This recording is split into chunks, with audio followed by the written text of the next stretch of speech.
Students, welcome to study tutorial. Let us continue our chapter Matter in our surrounding. In last video we have discussed what is matter and its different states. In this video we will be discussing how matter changes its state. कि जो matter है वो अपनी state जो है एक state से दूसरी स्टेट में कन्वर्ट हो सकता है. अगर कन्वर्ट हो सकता है तो वो कैसे होता है, वो प्रोसेस हम सीखेंगे कि अगर कन्वर्जन होती है स्टेट्स में तो वो कैसे कन्वर्जन होती है. हमने लास्ट वीडियो में ये डिस्कस किया कि 3 स्टेट्स में मैटर एग्जिस्ट करता है. One is solid, other is liquid, then is gaseous state. ये हमने चीज़ पढ़ी है कल कि एक सॉलिड स्टेट है, एक लिक्विड है और गैसियस स्टेट है. अब हमने सीखना है कि ये एक स्टेट से दूसरे में कैसे जाते हैं. इसकी हम सिंपल से एक एग्जांपल लेते हैं. मैंने ले लिया वाटर. वाटर क्या है, एक लिक्विड है. वाटर एक लिक्विड की कैटेगरी में है, ये एग्जांपल ले रहे हैं. ठीक. अब अगर मैं वाटर को फ्रीज कर देती हूँ, फ्रीज़र में रख दिया मैंने वाटर को, तो वो क्या बन जाएगा. डेली एग्जाम्पल है, हमारे घर की एग्जाम्पल है, वो क्या बनेगा, आइस. और अगर मैं वाटर को बॉयल करना शुरू कर देती हूँ, if I boil the water, मैंने वाटर को हीट करना स्टार्ट कर दिया, वो वाटर बॉयल होने शुरू हो जाएगा. वाटर बॉयल होगा तो वो क्या बन जाएगा, स्टीम. ऐसे ही होगा, हमें कुछ वेपर्स देखने को मिल जाएंगे, ऐसे ही होगा. लेकिन अगर मैंने अब क्या कर दिया, ये देखो, पहले ऐसे था कंटेनर, इसमें वाटर था, इसको मैं नीचे से हीट दे रही थी और इसके वेपर्स बनी जा रहे थे. अब क्या कर दिया कि इसको लेड के साथ कवर कर दिया, इसके ऊपर कोई कवर कर दिया मैंने. इसके जो ऊपर वाला हिस्सा जो पहले खाली था, अब उसको मैंने किसी लेड के साथ कवर कर दिया. अब क्या होगा, जो भी वेपर्स आएंगे वो यहाँ पर जाते जाएंगे, यहाँ तक आएंगे मैक्सिमम. अगर ऊपर से कवर कर दिया तो थोड़ी देर बाद आप देखोगे कि जो ऊपर वाली प्लेट है वो उसके पास बहुत सारी ड्रॉपलेट्स होंगे वाटर की. ऐसा क्यों हुआ. ऐसे हम नेचुरली हम देखते हैं कि जब भी हमने कोई चीज़ को गर्म करना स्टार्ट करते हैं, हम कुकिंग कुछ भी फूड भी ले लोगे ना, आप उसको ऊपर से कवर कर दोगे. ठीक है. उसके बाद आप देखोगे, आप जब भी प्लेट या लेड साइड में करोगे, ठीक है, आप उसका कवर साइड में करोगे तो कवर के पास बहुत सारी ड्रॉपलेट्स होंगी. ऐसा क्यों होता है, जहाँ तो स्टीम रही थी, स्टीम से बाद वो ड्रॉपलेट्स बन गई. ड्रॉपलेट्स किसकी होती हैं, वाटर की. जैसे कि जो वेपर है वो वापस से वाटर की स्टेट में भी आ सकता है. इस प्रोसेस को हम कहते हैं कंडेंसेशन. वो क्या होता है, कंडेंस होता है. ठीक. और जो आइस है, अगर ये एग्जांपल देख लिया ना हमने, वाटर से स्टीम बन गया, स्टीम से फिर से वाटर बन गया. अब इसके बारे में बात करूँ, वाटर को फ्रीज कर दिया तो आइस बन गई. लेकिन आइस क्यूब्स मैंने ले लिया, थोड़ी सी आइस ले ली, उसको वैसे ही बाहर धूप में रख दिया, क्यों, वो क्या होगा, थोड़ी देर में वाटर बन जाएगा. ऐसा ही होगा. आइस जो है वाटर में चेंज हुई, फिर वाटर पहले आइस में बना, आइस को मैंने धूप में रख दिया, तो ये किस में चेंज होएगा, फिर से वाटर में.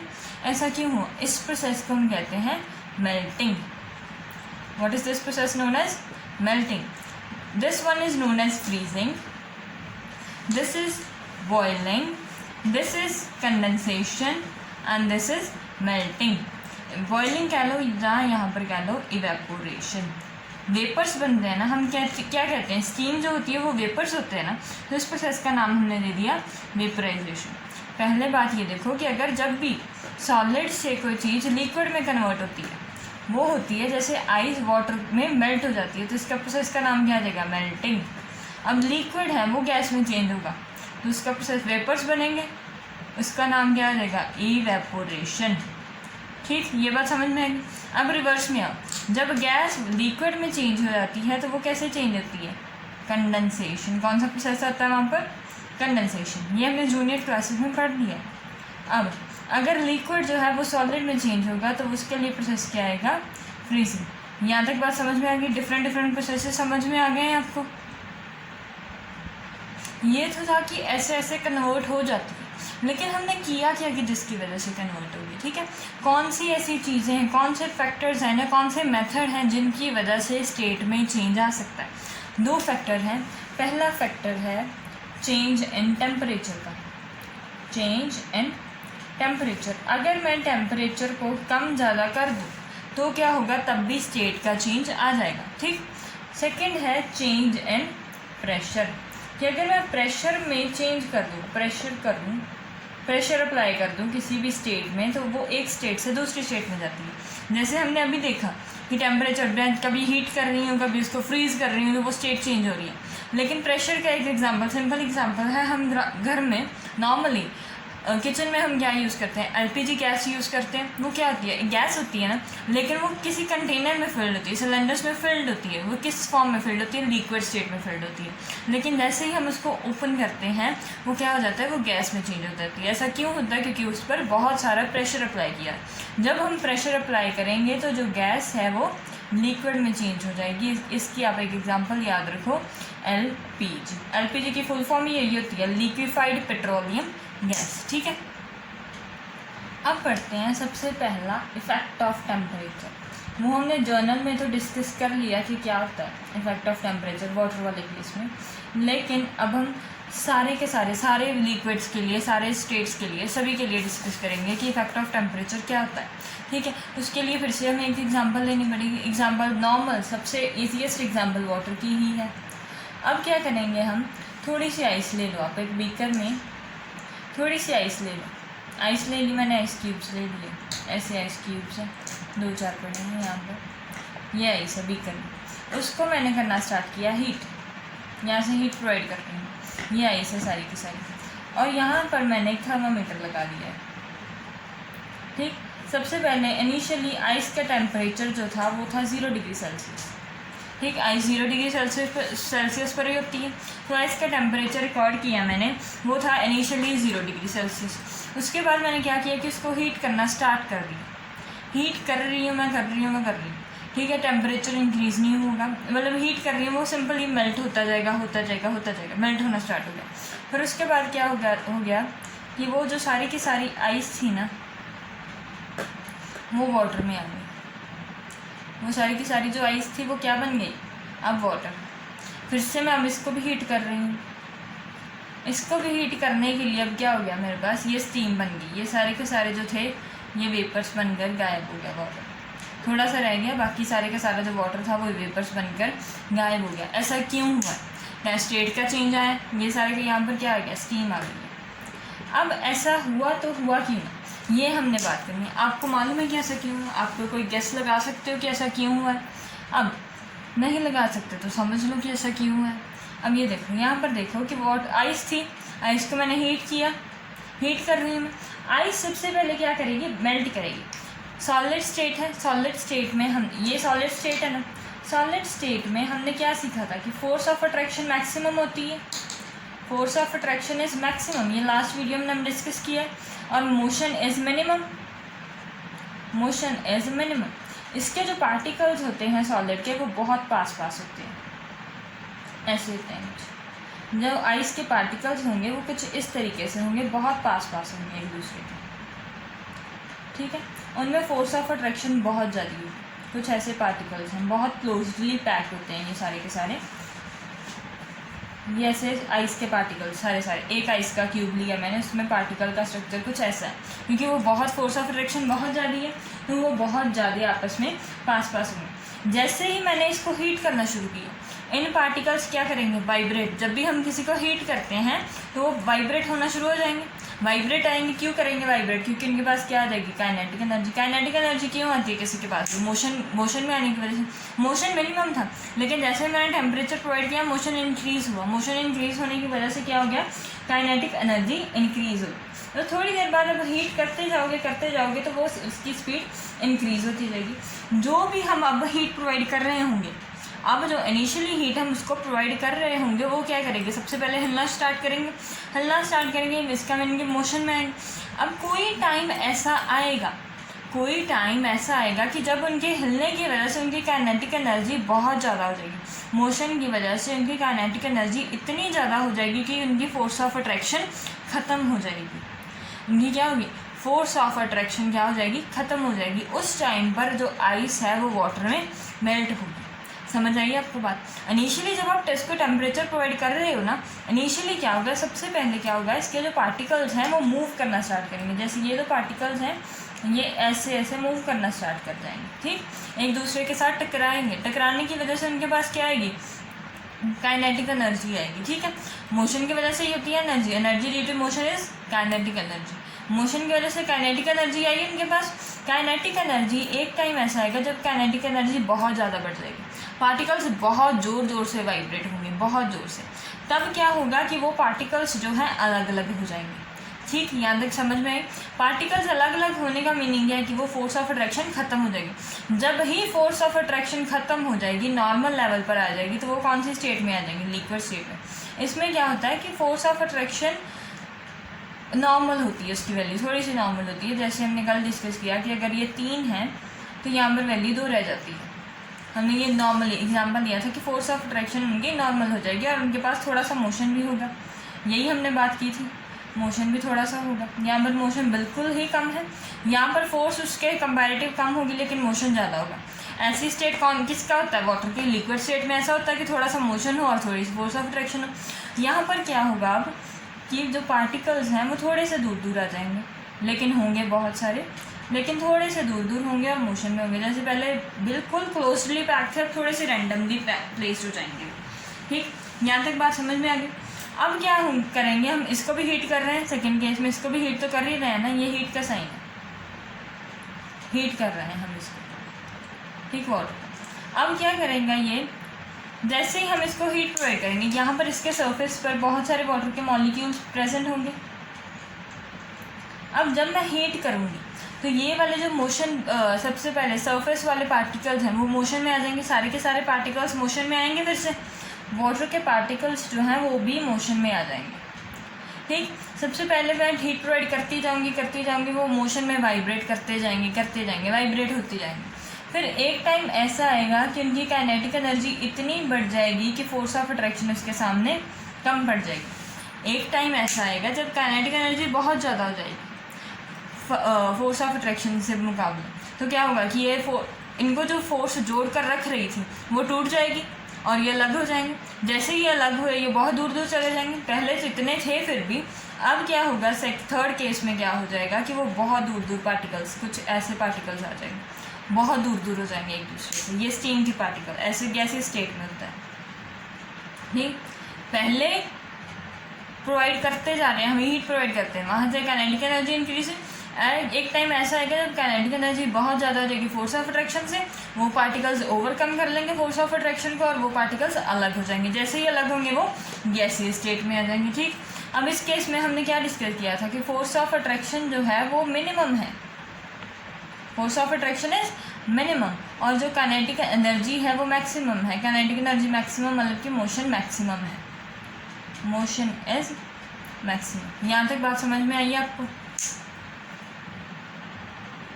अब देखो सिंपली इसको लिखकर एक्सप्लेन कर देंगे हम कि ये आइस है, ये वाटर है। आइस वाटर वाली एग्जांपल ही ले लो, बाद में उसको सॉलिड लिक्विड गैस कर देंगे हम इसकी वजह से। ये स्टीम है, ठीक। Ice water and liquid steam. अब क्या होगा कि सबसे पहले जो आइस थी उसको जब हमने इनिशियली हीट प्रोवाइड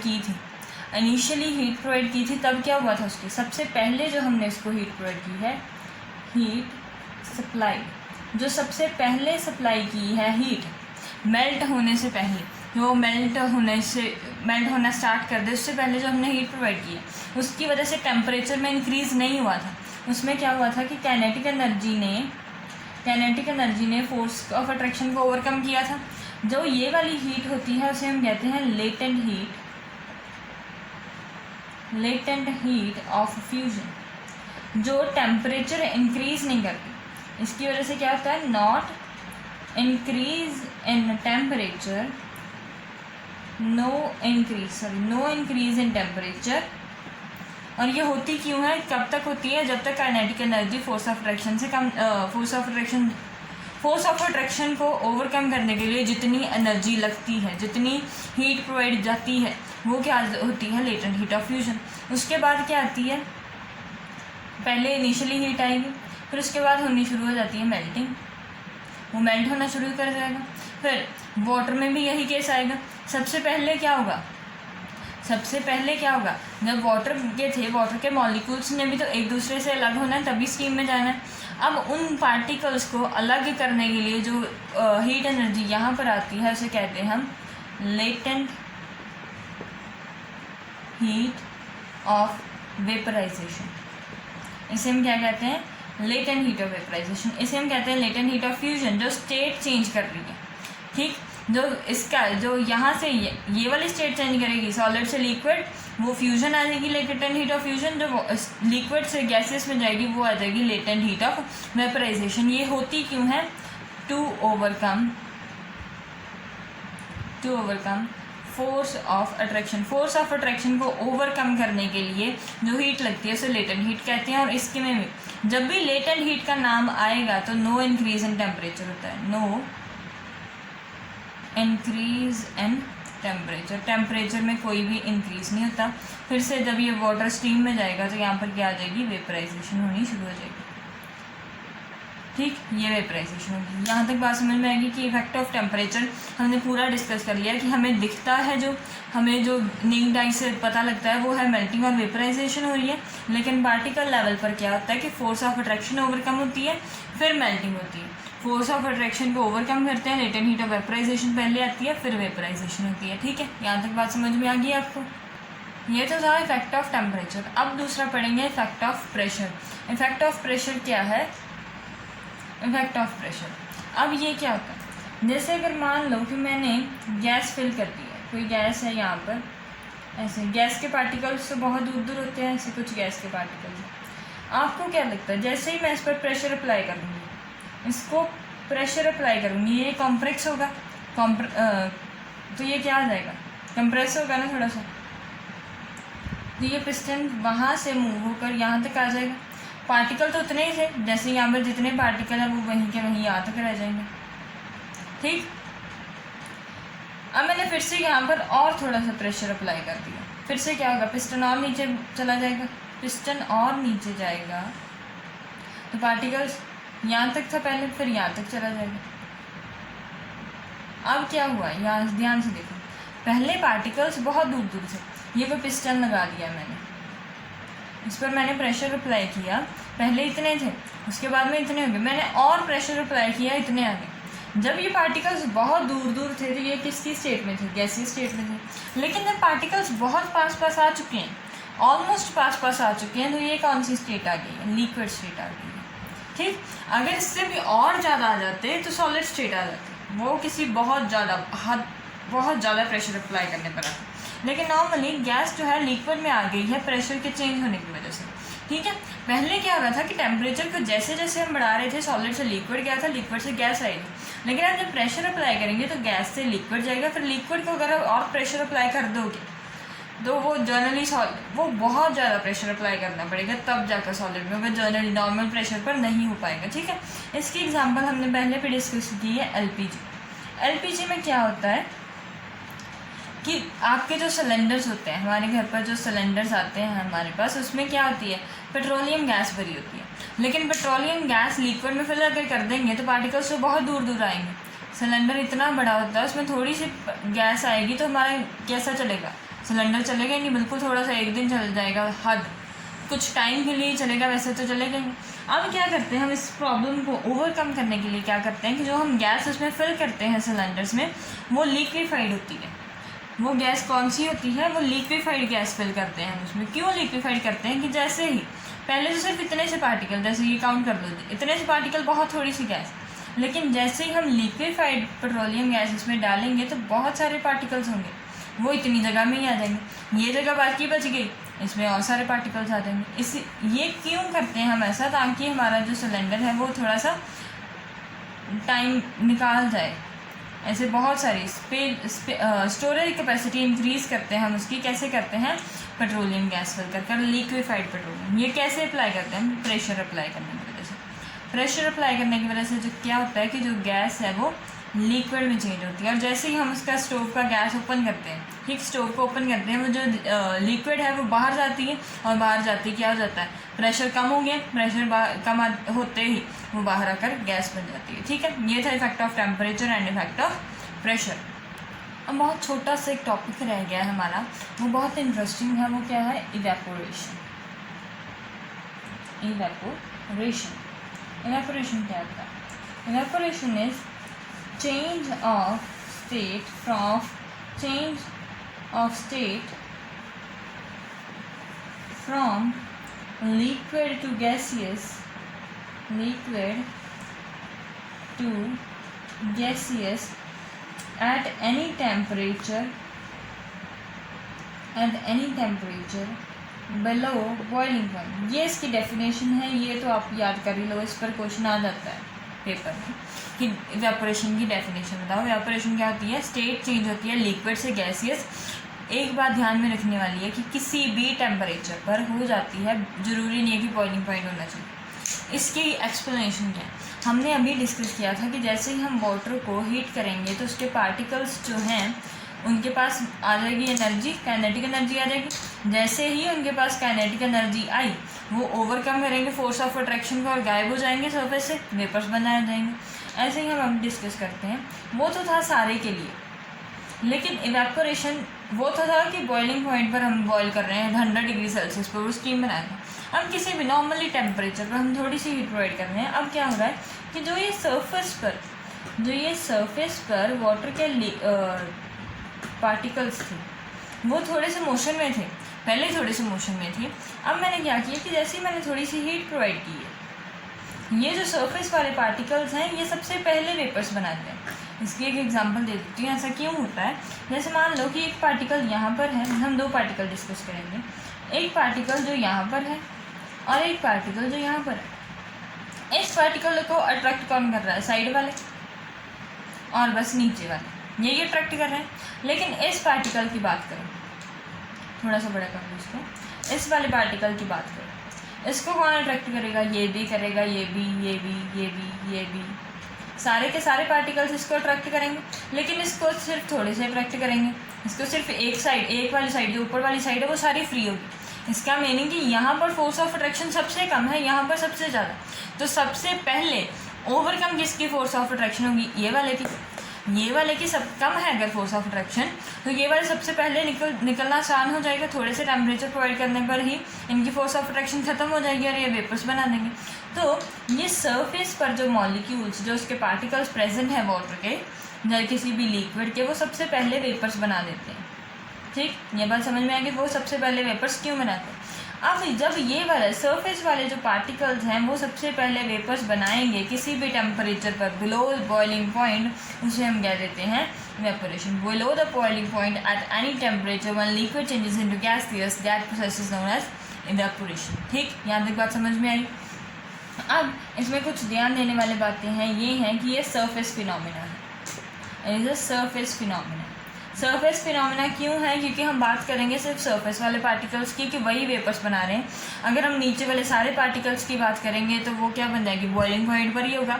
जब सारे पार्टिकल्स की बात करेंगे तो वो बॉइलिंग पॉइंट पर आ जाएगा, वो इवेपोरेशन हो जाएगी। लेकिन हम पढ़ रहे हैं इवेपोरेशन। ठीक, इवेपोरेशन किसी भी टेम्परेचर पर। इसके हम डेली एग्जाम्पल क्या हैं कि हम कपड़े सुखाते हैं, हमने धूप में कपड़े सुखा देते हैं। ऐसा क्यों होता है? जैसे मान लो कि वेट क्लोथ्स हैं, उनको मैंने एयर में डाल दिया, धूप में रख दिया, तो वो क्या होगा? थोड़ी देर बाद वो बिल्कुल ड्राई हो जाएंगे। ऐसा क्यों हुआ? इवेपोरेशन की वजह से। ये तो नहीं हुआ कि वहाँ पर 100 डिग्री सेल्सियस हुआ था टेम्परेचर तभी जो कपड़े हैं वो सूखे थे, हमारे ड्राई हुए थे। ऐसा तो नहीं हुआ।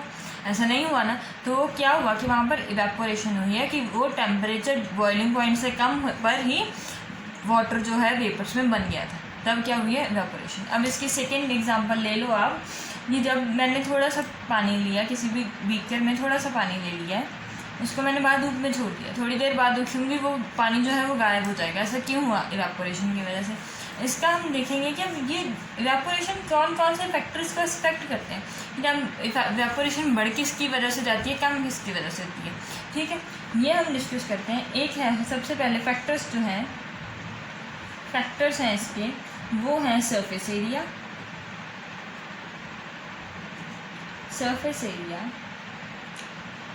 Temperature, humidity and wind speed. अब ये देखो सरफेस एरिया, ये फिनोमिना ही सरफेस फिनोमिना है। जितना ज़्यादा सरफेस एरिया होगा उतने ज़्यादा पार्टिकल्स होंगे और उतनी आसानी से इवेपोरेशन हो जाएगी। ये बात समझ में आई। ये सरफेस फिनोमिना है, और जितना ज़्यादा सरफेस होगा उतनी ज़्यादा जल्दी से इवेपोरेशन होनी शुरू हो जाएगी। जैसे कि अगर मैंने गर्म दूध लिया, बॉयल वाटर ले लिया, मिल्क ले लिया, कुछ भी गर्म ले लिया मैंने, अगर उसको ठंडा करना है मैंने तो एक ग्लास में डाला और एक प्लेट में डाल दिया, बड़े सारे बिकर में डाल दिया, तो कौन सा ज़्यादा जल्दी कूल होगा? यही होगा। ऐसा क्यों हुआ? क्योंकि सरफेस एरिया बढ़ गया। इसका मतलब कि सरफेस एरिया के बढ़ने की वजह से इवेपोरेशन ज़्यादा होगी। टेम्परेचर, अगर जितना ज़्यादा टेम्परेचर है, अगर थोड़ी सा दिन ऐसा है कि बारिश हो रही है, बारिश में अगर आप कपड़े बाहर सुखा दोगे तो वो क्या कभी सूख पाएंगे? नहीं सूख पाएंगे। लेकिन अगर पूरा सनी डे है तो वो सूख पाएंगे, आसानी से सूख पाएंगे। इसका मीनिंग क्या है कि अगर टेम्परेचर बढ़ा तो इवेपोरेशन बढ़ जाएगी फिर से। थर्ड है ह्यूमिडिटी। ह्यूमिडिटी का क्या है कि किसी बारिश वाले, फिर से एग्जांपल लो, बारिश वाले दिन में अगर आप कपड़े बाहर सुखा देते हो तब क्या वो कभी भी सूख नहीं पाएंगे। क्यों नहीं सूख पाएंगे? क्योंकि बाहर बहुत सारी ह्यूमिडिटी है। Humidity means water vapours present in atmosphere. Atmosphere में पहले से ही बहुत सारे वाटर वेपर प्रेजेंट है। तो क्या एयर कहेगी कि मेरे पास और वाटर वेपर्स आते हैं? वो पहले ही फुल्ड है, वहाँ पर बहुत सारे वेपर्स प्रेजेंट हैं, तो वो क्या कहेगी कि मेरे पास और वेपर्स हैं? कभी भी नहीं कहेगी। इसका मीनिंग कि जब भी ह्यूमिडिटी ज़्यादा होती है तो इवेपोरेशन क्या हो जाती है? कम हो जाती है। लेकिन अभी तभी मान लो कि वैसे बारिश हो रही है, पूरी बारिश वाला दिन मौसम हुआ है, लेकिन बहुत ज़्यादा विंड आ रही है, हवा बहुत ज़्यादा है, एयर सर्कुलेशन बहुत ज़्यादा हो चुकी है। अब क्या होगा कि जो यहाँ पर वेपर्स बन गए थे ना, पहले वेपर्स एयर में प्रेजेंट थे, वो वाले वेपर्स चले गए और जो खाली एयर थी वो वाली यहाँ पर आ गई। तब क्या होगा? अब खाली एयर है, फ्री एयर है, इसके पास कोई वेपर्स नहीं है। ये कहेगी ना कि मेरे पास और सारे वेपर्स आते जाए। तो ये क्या होगा कि अगर विंड स्पीड ज़्यादा है तो इवेपोरेशन ज़्यादा हो जाएगी। ठीक, ये बात समझ में आई है कि क्या क्या होगा। 4 फैक्टर्स पर ये डिपेंड करता है, surface area, temperature, humidity, wind speed. इन तीनों के डायरेक्टली प्रोपोर्शनल है और इसके इनवर्सली प्रोपोर्शनल है। ये एक इंपॉर्टेंट क्वेश्चन बन जाता है पेपर में कि फैक्टर्स बताओ और क्या बताओ कि वो कैसे इंक्रीज या डिक्रीज होता है इनकी वजह से। ठीक है, this is all about today's lecture. I hope you like the video. Thank you for watching the video.